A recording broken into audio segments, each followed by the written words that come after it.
दोस्तों, मुफ्ती सलमान अजहरी साहब की गिरफ्तारी के बाद एक चीज बहुत अच्छी देखने को मिली है और वो ये है कि उनकी गिरफ्तारी के बाद कोई भी तबके का शख्स हो, कोई भी फिरके का शख्स हो, हर कोई मुफ्ती सलमान अजहरी साहब के साथ खड़ा है और उनकी सपोर्ट में आवाजें उठा रहे हैं। दोस्तों, मुसलमान तो मुसलमान, हिंदू भी मुफ्ती सलमान अजहरी साहब के सपोर्ट में अपनी आवाजें उठा रहे हैं। हम आपको दिखलाएंगे कि ये विनय दुबे है जो मुफ्ती सलमान अजहरी साहब के सपोर्ट में ट्वीट कर रहे हैं और कुछ हिंदू पंडित भी मुफ्ती साहब को सपोर्ट करते हुए दिखाई दिए। आप उनकी इन वीडियोस को देखिए और इन हिंदू भाइयों के लिए एक प्यारा सा कमेंट जरूर करें। तो चलिए देखते हैं कि उन्होंने अपनी वीडियो में मुफ्ती सलमान अजहरी साहब को लेकर क्या कहा है। जो मासूमों के साथ फिलिस्तीन के अत्याचार हो रहा है, उस वक्त यह अपना आपा खो बैठे और इजराइल को टारगेट करते हुए इन्होंने यह बात कहा और इनकी गिरफ्तारी कर ली गई। पीछे का 2 लाइन देख के यह हिंदुस्तान विरोधी या हिंदुस्तानियों को ऐसा बोल रहे हैं। तो मैं यही कहूंगा कि अगर इतिहास खंगालोगे तो पाओगे कि अटल बिहारी वाजपेयी भी, उन्होंने भी इजराइल को कहा था कि इजराइल की हिम्मत नहीं है तो फिलिस्तीन की जमीन को रखे, उसको छोड़ना होगा, और वो भी ललकार के बोला। सलमान अजहरी से समस्या क्या है? यति नरसिंहानंद नामक कुकुर को तो आप लोग जानते होंगे। यति नरसिंहानंद सरस्वती नाम था उसका। कुरान, सीडी उडी सब लेके आ रहा हूं जामा मस्जिद। 17 जून को 2022 की बात है। 17 जून को इंडिया का कोई भी इस्लामिक स्कॉलर, मौलाना, मुफ्ती, किसी में अगर हिम्मत है तो आ जाए और मेरे साथ डिबेट कर ले। उस वक्त हिंदुस्तान के कोई भी मुफ्ती मौलाना ने आवाज नहीं उठाया, सिर्फ एक बंदा आवाज उठाया और जिसका नाम था मुफ्ती सलमान अजहरी। और यह बोले कि मुझे चैलेंज कबूल है, मैं 17 जून को आऊंगा, तू किताब लेके आना, सीडी लेके आना और तू प्रमाणित करना। यह 17 जून को जामा मस्जिद दिल्ली पहुंचे। बहुत भव्य इनका स्वागत हुआ। यति नरसिंहानंद का इंतजार होता रहा। यति नरसिंहानंद वो पता नहीं, वो दासना मंदिर से भी उस दिन भाग गया होगा। तो यति नरसिंहानंद का जो दुकान था ना, जो सोशल मीडिया पे नफरत की दुकान चलाता था, उस दुकान को बंद किसने किया? मुफ्ती। दोस्तों नमस्कार, मेरा नाम रविकांत भारती। आप सभी को बता दें कि मुफ्ती सलमान अजहरी साहब को गिरफ्तार कर लिया गया है और उनका गुनाह यह है कि वह इजराइल को कंडेम कर रहे थे और इजराइल के खिलाफ भाषण दे रहे थे।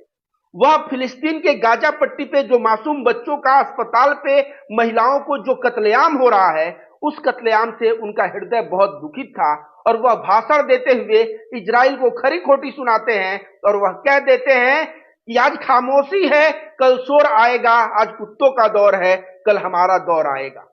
यह बात सलमान अजहरी इजराइल को टारगेट करते हुए उस भाषण में कहते हैं, लेकिन यही 2 लाइन पीछे का शायरी में से काट के वायरल किया गया और बोला गया कि यह हिंदुस्तान के खिलाफ बोल रहे हैं, हिंदुओं के खिलाफ बोल रहे हैं। और उसके बाद गुजरात एटीएस आया, इनको अपने घर पे नजरबंद किया 10 घंटे और उसके बाद गिरफ्तार करके महाराष्ट्र पुलिस के साथ गुजरात एटीएस इनको महाराष्ट्र के थाने में लेके गया और फिर महाराष्ट्र का थाना जो है, वहां थाना से लेके कहां चले गए?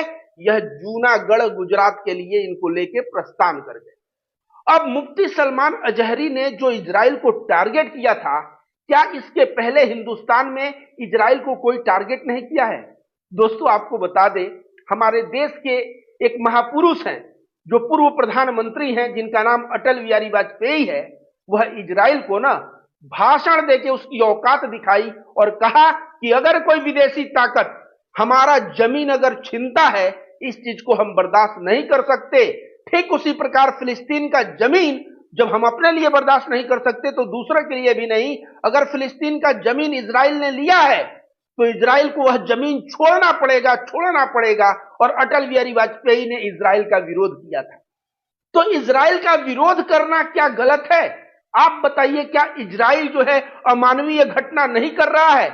इजराइल जो है 2 वर्ष 4 वर्ष के बच्चों को मार रहा है। कल जो है एक बच्चा बंदूक के साथ, वो जो खिलौना वाला बंदूक प्लास्टिक का होता है ना, 4 वर्ष का छोटा सा मासूम बच्चा उसके साथ खेल रहा था वेस्ट बैंक फिलिस्तीन में। वहां से उसको पूरा आर्मी पहुंचता है, उसके घर को ध्वस्त करने का प्रयास करता है और बच्चे को गिरफ्तार करके लाता है। इजराइल मासूमों पे अत्याचार कर रहा है कि नहीं, महिलाओं पे अत्याचार कर रहा है कि नहीं? अभी तक गाजा पट्टी पे लाखों लाख लोग मारे गए और पूरा विश्व मुख्य दर्शक बन के देख रहा है। यूनाइटेड नेशन, आपको बता दे दोस्तों, यूनाइटेड नेशन के बहुत सारे लोग वहां मदद करने गए थे, उनको मार चुका है। बहुत सारे यूनाइटेड नेशन के कार्यकर्ता मारे गए हैं। ये तो छोड़िए, बहुत सारे पत्रकार मारे गए हैं। और इस तरह से इजराइल जो टारगेट कर रहा है यह पूरे विश्व के मानवता, अगर आप मानव हैं तो उसके ऊपर कलंक है। और उसके खिलाफ बोलते हुए मुफ्ती सलमान अजहरी ने इजराइल के लिए, अगर वहां के हुक्मरानों के लिए अगर कुत्ता शब्द का प्रयोग किया तो क्या गलत किया? वहां पे गलत कुछ नहीं किया, क्योंकि समझिए सलमान अजहरी से समस्या क्या है। यति नरसिंहानंद नामक कुकुर को तो आप लोग जानते होंगे, यति नरसिंहानंद सरस्वती नाम था उसका। जब नूपुर शर्मा का प्रोफेट मोहम्मद के ऊपर बयान आया था तो यति नरसिंहानंद सरस्वती कहता है कि जो नूपुर शर्मा बोली है वह किताबों में लिखा हुआ है, कुरान में लिखा हुआ है। मैं कुरान सीडी उडी सब लेके आ रहा हूं जामा मस्जिद। 17 जून को 2022 की बात है, 17 जून को इंडिया का कोई भी इस्लामिक स्कॉलर, मौलाना, मुफ्ती, किसी में अगर हिम्मत है तो आ जाए और मेरे साथ डिबेट कर ले। उस वक्त हिंदुस्तान के कोई भी मुफ्ती मौलाना ने आवाज नहीं उठाया, सिर्फ एक बंदा आवाज उठाया और जिसका नाम था मुफ्ती सलमान अजहरी। और यह बोले कि मुझे चैलेंज कबूल है, मैं 17 जून को आऊंगा, तू किताब लेके आना, सीडी लेके आना और तू प्रमाणित करना। यह 17 जून को जामा मस्जिद दिल्ली पहुंचे, बहुत भव्य इनका स्वागत हुआ। यति नरसिंहानंद का इंतजार होता रहा। यति नरसिंहानंद भाग, वो पता नहीं वो दासना मंदिर से भी उस दिन भाग गया होगा, मुझे लगता है जामा मस्जिद आने की तो बात छोड़ी। उसके बाद पूरे सोशल मीडिया पे ट्रोल हुआ यति नरसिंहानंद और सलमान अजहरी की हर एक जगह तारीफ हुई, क्योंकि यति नरसिंहानंद वही शख्स है कि जो आए दिन नरसंहार के लिए भाषण देता फिरता था, मुसलमानों के नरसंहार के लिए, उसको औकात दिखाया। आज यति नरसिंहानंद मार्केट से गायब है। क्यों गायब है पता है? क्योंकि हिंदू लोग भी जो होते हैं ना, यति नरसिंहानंद के चेले चपाड़े, जो नकली नफरती, वे लोग भी देखते हैं कि अगर सामने वाले में दम नहीं है तो उसके साथ खड़ा नहीं होते, उसके साथ खड़ा होना छोड़ दिए, उसका वीडियो शेयर करना बंद कर दिए। यति नरसिंहानंद का आप बताइए 17 जून 2022 के बाद एक भी वीडियो वायरल होता आपने नहीं देखा होगा।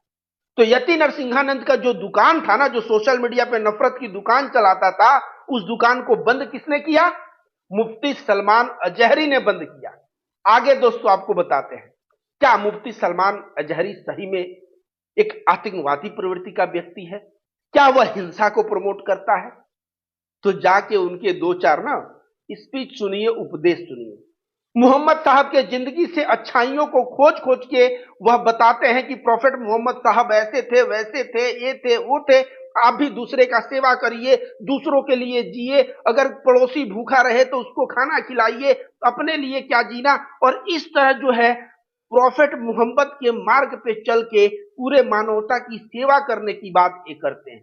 जैसे मुफ्ती सलमान अजहरी साहब को मैं कह दूं, जो सुन रहे हैं लोग, जैसे हिंदू धर्म में कोई साधु सन्यासी होता है ना, अब नकली ढोंगी साधु की बात मैं नहीं कर रहा हूं, जो असली साधु जैसे देवरावा बाबा थे, त्रैलंग स्वामी 280 वर्ष तक जिए थे, वह बनारस में चलते थे तो उनको कहा जाता था साक्षात भगवान शिव हैं। इस तरह त्रैलंग स्वामी, योगानंद थे, युक्तेश्वर गिरी थे, लहरी महाराज थे, अभी अड़गड़ानंद महाराज जी जो छत्तीसगढ़ मिर्जापुर में है। ऐसे बाबा जो हिंदू धर्म में जो असली बाबा है ना, वे लोग भी जहां भी मानवता का हनन होता है, मानवता के ऊपर कोई अत्याचार होता है, उसके ऊपर बोलते हैं कि यह गलत हो रहा है और प्रेम सद्भाव को प्रमोट करते हैं। अब यह मुफ्ती साहब भी हमेशा इनका आप बयान सुनिएगा, बोलने का तरीका देखिएगा, बहुत ही पोलाइट, बहुत ही विनम्र और बहुत ही अच्छी बातें मुसलमानों को सिखाते हैं। अगर इनके सिखाए हुए मार्ग पे मुसलमान चले और हिंदू धर्म के सच्चे साधु सन्यासियों को सिखाए हुए मार्ग पे अगर हिंदू चले तो हिंसा हो ही नहीं सकता, ये मैं रविकांत भारती गारंटी देता हूं। अब इन्होंने जो शायर कहा है कि आज खामोशी है कल शोर आएगा, आज कुत्तों का दौर है कल हमारा दौर आएगा, क्योंकि इनकी भी मजबूरी समझिए। कोई व्यक्ति जो होता है ना, एक बर्दाश्त, जैसे भागवत गीता में बोला भी गया है, यदा यदा ही धर्मस्य, मतलब उसका पूरा मतलब होता है कि जब भी जो गलत लोग हैं वो बढ़ जाते हैं और अत्याचार होता है तो भगवान प्रकट होते हैं। भागवत गीता यह भी बोलता है कि बहुत ज्यादा अत्याचार होने पे अगर लोग चुप रहें, सहते रहें, तो वह गुनहगार है। तो ये भी यहाँ पे जो ये बात बोले, ये जो मासूमों के साथ फिलिस्तीन के अत्याचार हो रहा है, उस वक्त यह अपना आपा खो बैठे और इजराइल को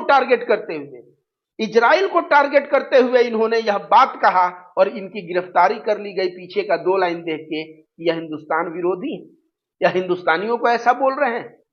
तो मैं यही कहूंगा कि अगर इतिहास खंगालोगे तो पाओगे कि अटल बिहारी वाजपेयी भी, उन्होंने भी इजराइल को कहा था कि इजराइल की हिम्मत नहीं है तो फिलिस्तीन की जमीन को रखे, उसको छोड़ना होगा, और वो भी ललकार के बोला था। तो इजराइल अगर गलत कर रहा है तो गलत को विरोध करो, और विरोध करने पे अगर उसमें का पूरा परिप्रेक्ष्य छोड़ के 2 लाइन लेके और उस पर गिरफ्तारी होती है तो यह बहुत ही बुरी बात।